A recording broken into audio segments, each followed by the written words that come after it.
Assalamualaikum warahmatullahi wabarakatuh. Perkenalkan, nama saya Gevira Nur Fatima dengan NIM G00230070. Saya dari kelompok B4. Nah, di sini saya akan menjelaskan beberapa materi. Yang pertama itu ada cedera ACL. Nah, ACL ini adalah anterior cruciate ligament. Nah, cedera ACL ini adalah kerusakan atau robekan pada ligamen lutut anterior. Nah, ligamen lutut anterior ini adalah ligamen yang menghubungkan tulang paha bagian bawah dengan tulang kering untuk menjaga kestabilan lutut. Lanjut ke osa penyusunnya, yaitu ada os femur sama os tibia. Mereka ini membentuk articulatio genu yang terdiri atas articulatio femoropatellaris, articulatio meniscofemoralis, articulatio meniscotibialis. Lanjut ke ligamen yang memperkuatnya itu ada ligamentum collateral fibular, ligamentum patella, ligamentum collateral tibia. Lalu yang terakhir ada ligamentum transversum genus. Lanjut ke otot dan tendonnya.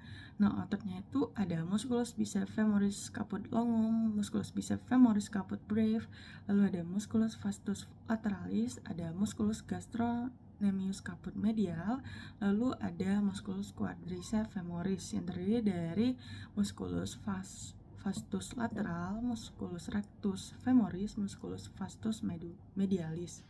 Lanjut ke tendonnya itu adalah tendon musculus quadriceps femoris, tendon musculus semitendinosus, ada tendon musculus gracilis, ada tendon musculus sartorius, lalu ada tendon musculus semimembranosus. Lanjut ke bursa khasnya, ada bursa subtinea musculi gastrocnemi lateralis, ada bursa suprapatellaris, ada bursa subcutanea prapatellaris, ada bursa subcutanea infrapatellaris, ada bursa infrapatellaris profunda. Lanjut kita ke arteri dan venanya. Arteri dan venanya itu ada arteri poplitea yang merupakan suplai darah utama untuk regio cruralis dan pedis dan memasuki kompartemen posterior regio cruralis melalui fossa poplitea di belakang genus.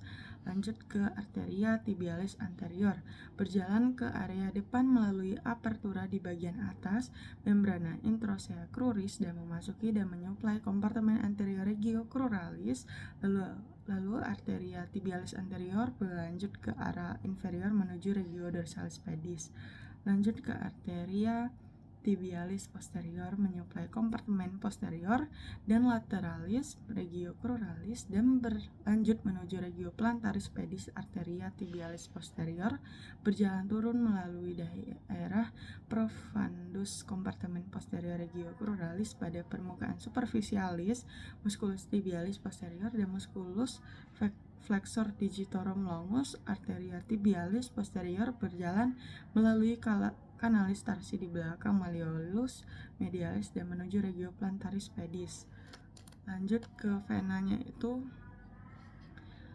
ada vena profunda atau biru tua, berjalan bersama arteri yang bersangkutan di tungkai. Biasanya dua vena berjalan bersama masing-masing arteri yang bersangkutan, sementara di paha dan fossa poplitea hanya ditemukan satu vena pengiring. Sistem vena superficial yang terdiri atas dua vena utama yang memperoleh darah dari dorsum dan telapak kaki. Nah, itu ada vena sapena magna berasal dari anterior malleolus medialis dan berjalan naik di sisi medial tungkai dan paha ke hiatus sapeneus. Di sini vena sapena magna menerima aliran darah dari beberapa vena regio inguinalis dan memasuki vena femoralis di trigonum femoral. Bisa dilihat di gambar. Nah, lalu di sisi posterior vena sapena parva berasal dari tepi lateral kaki posterior dari malleolus lateralis dan berjalan naik ke tengah otot betis menuju fossa poplitea untuk memasuki vena poplitea. Vena sapena magna dan parva saling terhubung melalui berbagai macam cabang. Terus ada penyuplai vena sapena magma di trogonum femoral, yaitu ada vena epigastrica superficialis, vena circumflexa ilium superficialis, vena sapena accessoria, vena pundida externa. Nah, kita lanjut ke penjelasan yang kedua, itu ada topik plexus brachialis. Nah, plexus brachialis ini adalah plexus somatice yang dibentuk oleh rami anterior C5 sampai C8 dan sebagian besar ramus anterior T1. Lalu plexus ini berawal di regio cervicalis, melintas lateral dan inferior di atas costa 1 dan masuk ke regio axial. Lalu plexus brachialis berfungsi untuk mempersarafi lengan. Plexus ini bercabang menjadi beberapa saraf yang juga berperan mempersarafi lengan, meski tiap saraf memiliki daerah persarafan yang berbeda. Lalu lanjut ke pembagiannya, itu ada bagian-bagian plexus brachialis dari medial ke lateral, ada radicus, trunci, divisi, dan fasciculi. Semua nervi utama yang mempersarafi ekstremitas superior berasal dari plexus brachialis, kebanyakan dari fasciculinya.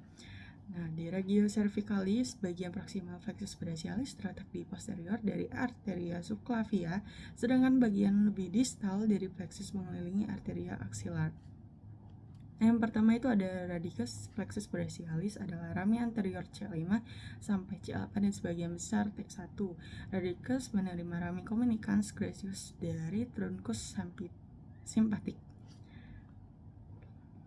Nah, lalu ada trunci.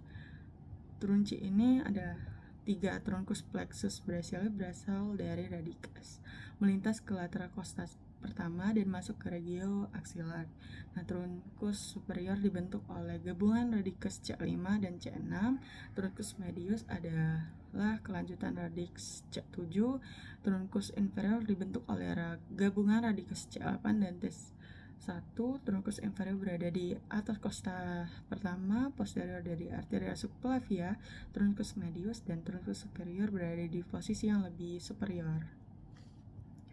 Lalu ada divisi. Masing-masing truncus plexus brachialis terbagi menjadi divisi anterior dan divisi posterior.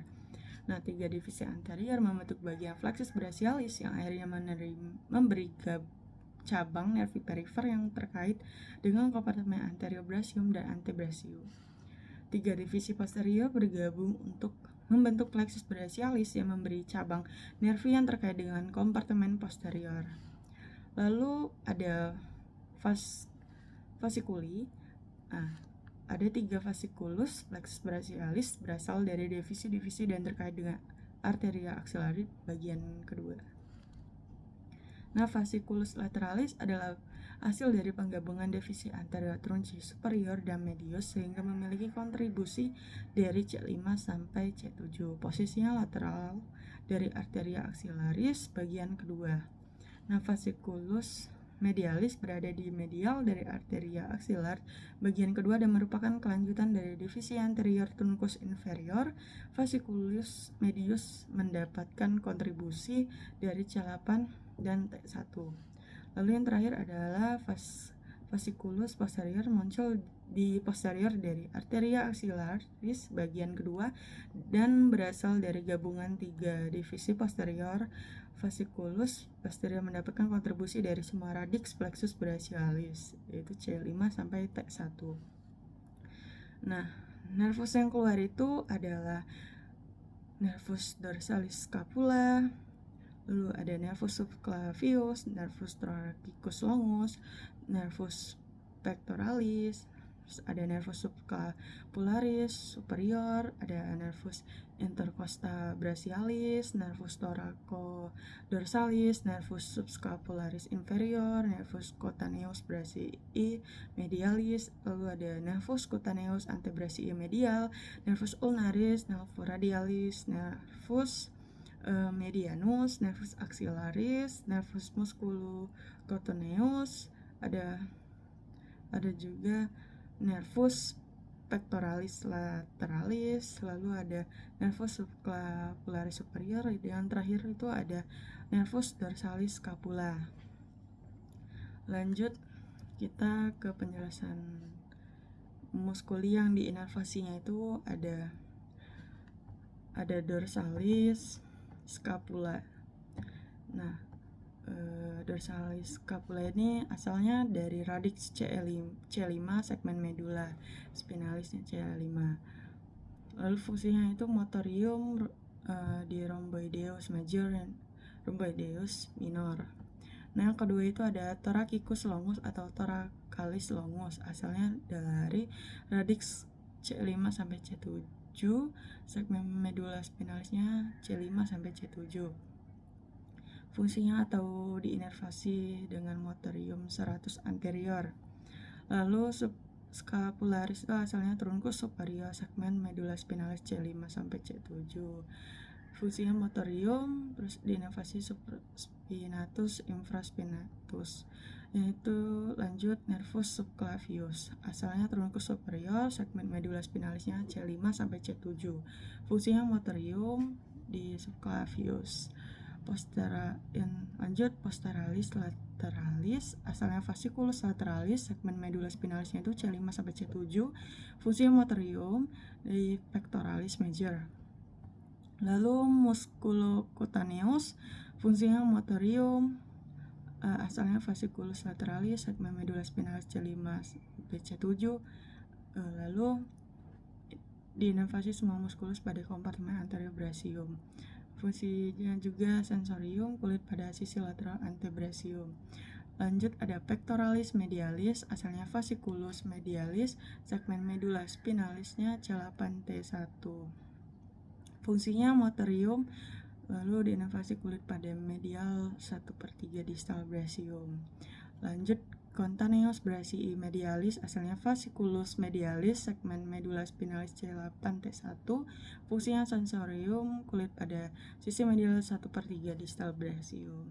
Lanjut Contaneous antebracii medialis, asalnya fasciculus medialis segmen medula spinalisnya C8T1. Fungsinya sensorium, diinervasi kulit pada sisi medial antebrasium. Medianusnya asalnya fasciculus medialis dan fasciculus lateralis segmen medula spinalisnya C5, C6 sampai T1. Lanjut fungsinya motorium, semua muskulus pada kompartemen anterior brasium. 3 muskulus tenar plexus dan 2 muskulus lumbrical yang lateral. Fungsinya juga ada sensorium, kulit di atas permukaan palmaris 3, 1/3 digiti yang lateral dan di atas sisi lateral palmaris dan pertengahan karpus. Lanjut ada ulnaris, asalnya fasciculus medialis segmen medula spinalisnya C7, C8T1.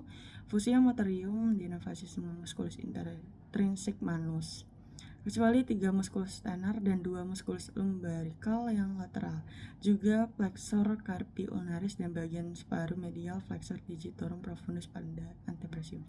Lalu ada fungsi sensorium, kulit di atas permukaan palmaris 1/2 digiti yang medial serta palma manus dan karpus yang terkait, dan kulit di atas permukaan dari 1/2 digiti yang medial. Lalu ada subscapularis superior, asalnya fasciculi posterior segmen medula spinalisnya C5, C6. Lalu fungsi motorium di inervasi subscapularis. Lalu ada thoracodarsalis, asalnya fasciculi posterior segmen medula spinalisnya C6, C9. Fungsi motorium latissimus dorsi. Lalu ada subscapularis inferior, asalnya fasciculus posterior segmen medula spinalisnya itu C5, C6. Fungsi motorium di inervasi subscapularis teres major. Nah, axillaris asalnya dari fasciculus posterior segmen medula spinalisnya C5, C6. Fungsinya motorium dan inervasi delteus teres minor. Fungsinya sensorium di inervasi kulit bagian superior lateral brasium. Lalu yang terakhir ada radialis, asalnya fasciculus posterior dan segmen medula spinalisnya C5, C6. Fungsi motorium semua muskulus pada kompartemen posterior brasium dan antebrasium. Lalu sensorium, kulit pada aspektus posterior brasium dan antebrasium kulit lateral inferior permukaan brasium dan permukaan lateral dorsum manus. Lanjut ke topik yang ketiga, itu ada regiodorsum. Lalu di sini ada 5 muskulus, yaitu adalah musculus trapezius, musculus levator scapula, musculus rhomboideus minor, musculus rhomboideus major, dan musculus latissimus dorsi. Nah, cara menghafalkannya itu kalau menurut aku ya, kalau dari sisi aku itu pakai kata-kata tralalef from majemin. Nah, itu tra-nya itu trapezius, la-nya itu latissimus dorsi, left-nya itu levator scapula, from majeminnya itu musculus rhomboideus minor sama major. Nah, lanjut kita penjelasannya dari musculus trapezius. Nah, origonya protuberansia occipital externa linea nucae processus spinosum vertebra C7 sampai T12. Nah, insersionya itu 1/3 lateral clavicula, acromion spina scapula. Lalu fungsinya elevasi, rotasi, dan abduksi scapula, mengangkat bahu-bahu dalam abduksi penuh. Nah, inervasinya itu di neuroaccessorius. Lalu kedua ada musculus latissimus dorsi. Origonya itu processus spinosus vertebra T7 sampai L5. Lalu crista iliaca, lalu 3 costa terakhir. Nah, insersionya itu sulcus intertubercularis humeri. Fungsinya ekstensi adduksi dan endorotasi brasium. Inervasinya neurotoracodorsalis. Muskuli yang ketiga itu ada musculus rhomboideus major. Origonya processus spinosus VTH2 sampai 5. Insersionya margomedialis scapula, fungsinya mengangkat dan adduksi scapula. Inervasi neurodorsalis scapula. Lalu musculus rhomboideus minornya, origonya processus spinosus vertebra C7 sampai T1, ligamen ursae, dan insersionya di margomedialis scapula, fungsinya mengangkat dan adduksi scapula. Inervasi neurodorsalis scapula. Lalu musculus levator scapula, di origonya processus transversus VC 1 sampai 4. Lalu insersionya di margomedialis scapula di atas spina scapula. Fungsinya mengangkat scapula ke medial, menarik bahu ke belakang, di inervasi neurodorsalis scapula. Lanjut ke winch scapula, itu adalah pada pasien yang memiliki scapula bersayap, bagian medial scapula tampak menonjol dari belakang. Sesuai dengan namanya, kondisi ini bisa menimbul penampakan bersayap. Posisi tulang belikat yang tidak normal ini dapat menyebabkan banyak gangguan fungsi fisik seperti nyeri, penurunan kekuatan, dan gangguan rentang gerak. Rentang gerak yang paling sering terkena itu adalah abduksi dan fleksi ekstremitas atas yang terkena. Coba dilihat pada gambar di samping. Nah, secara etiologi paling umumnya itu biasanya karena kerusakan atau gangguan persarafan pada otot serratus anterior. Saraf yang mempersarafi otot ini adalah saraf toraks panjang. Kadang-kadang saraf ini bisa rusak atau terbentur sehingga menyebabkan tidak berfungsinya otot serratus anterior. Nah, mungkin itu saja penjelasan dari saya. Terima kasih. Wassalamualaikum warahmatullahi wabarakatuh.